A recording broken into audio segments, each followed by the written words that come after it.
Hi friends, ఈ వీడియోలో శ్రీ మహావిష్ణువు యొక్క 6వ అవతారమైన పరశురాముడి అవతారం గురించి పూర్తి విషయాలను తెలుసుకుందాం.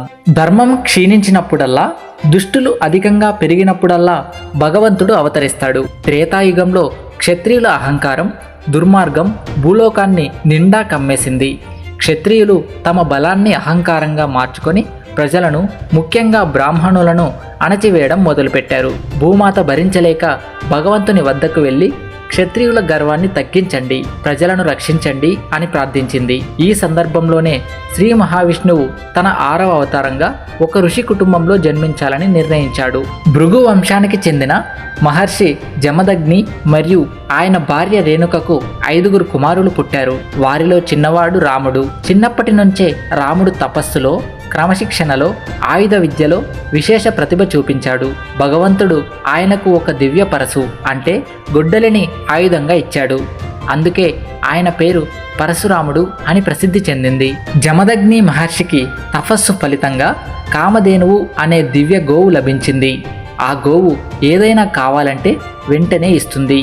ఒకరోజు సహస్రబాహువు కార్యవీర్యార్జునుడు అనే మహాక్షత్రియ రాజు జమదగ్ని ఆశ్రమానికి వచ్చాడు. మహర్షి అతనిని గౌరవించి భోజనం పెట్టాడు. కానీ రాజు ఆశ్చర్యపోయాడు. ఒక చిన్న ఆశ్రమంలో ఇంత విందు ఎలా ఏర్పాటైంది అని. కారణం తెలుసుకొని కామధేనువును బలవంతంగా తన రాజ్యానికి తీసుకెళ్లాడు. ఆ సమయంలో పరశురాముడు ఆశ్రమంలో లేడు. తిరిగి వచ్చాక ఈ విషయం తెలుసుకొని కోపంతో మండిపోయాడు. వెంటనే రాజ్యానికి వెళ్ళి కార్తవీర్యార్జునుడిని యుద్ధానికి సవాలు చేశాడు. ఘోర సంగ్రామం జరిగింది. సహస్రబాహువుకి 1000 చేతులు ఉన్నా పరశురాముని దివ్య పరశుకు ఎదురు నిలవలేక యుద్ధంలో రాజు సంహరించబడ్డాడు. కామధేనువును తిరిగి తెచ్చి తండ్రి ఆశ్రమంలో ఉంచాడు. కానీ కార్తవీర్యార్జునుని కుమారులు ప్రతీకారం తీర్చుకోవాలని నిర్ణయించుకున్నారు. పరశురాముడు దూరంగా ఉన్నప్పుడు వారు జమదగ్ని మహర్షిని ఆశ్రమంలోనే దారుణంగా చంపేశారు. తపస్సు చేస్తున్న తండ్రి రక్తంలో కూలిపోవడం చూసి తల్లి రేణుక, అన్నలు విలపించారు. పరశురాముడు వచ్చి తండ్రి మృతదేహం చూసినప్పుడు కోపంతో ఉవ్వెత్తున ఎగిసిపోయాడు. ఆయన ఘోర ప్రతిజ్ఞ చేశాడు, క్షత్రియులను 21 సార్లు సంహరిస్తాను అని. పరశురాముడు దేశమంతా తిరుగుతూ దుర్మార్గ క్షత్రియులను సంహరించాడు. ప్రతిసారి వారిని జయించి యజ్ఞాలు చేసి భూమిని బ్రాహ్మణులకు దానం చేసేవాడు. ఇలా క్షత్రియ వంశం దాదాపుగా నశించిపోయేంత వరకు ఆయన యుద్ధాలు చేశారు. ఈ ఘట్టం పరశురాముని అత్యంత ప్రసిద్ధి పొందినది.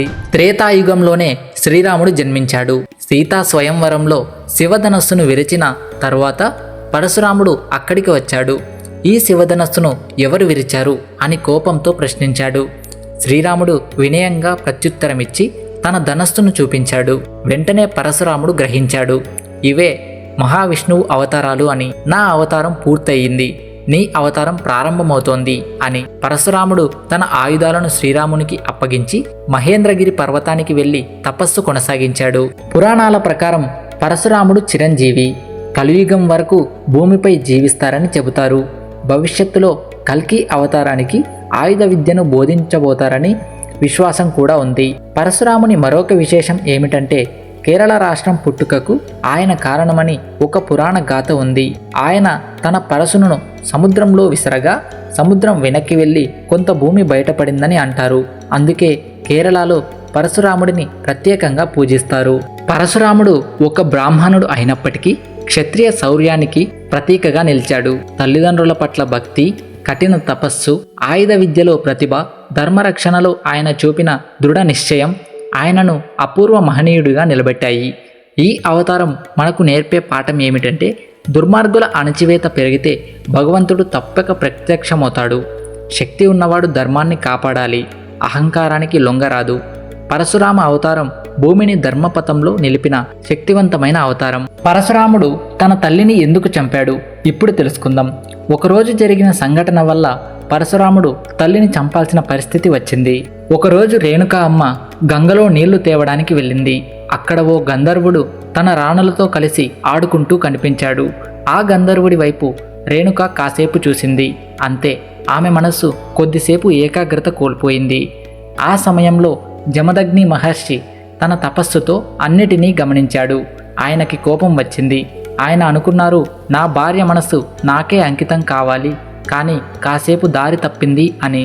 కోపంతో జమదగ్ని మహర్షి తన కుమారుని పిలిచాడు.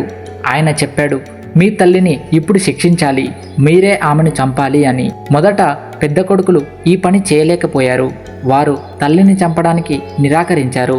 దాంతో జమదగ్ని వారికి శాపమిచ్చి మీకు జ్ఞానం ఉండదు అని అన్నాడు.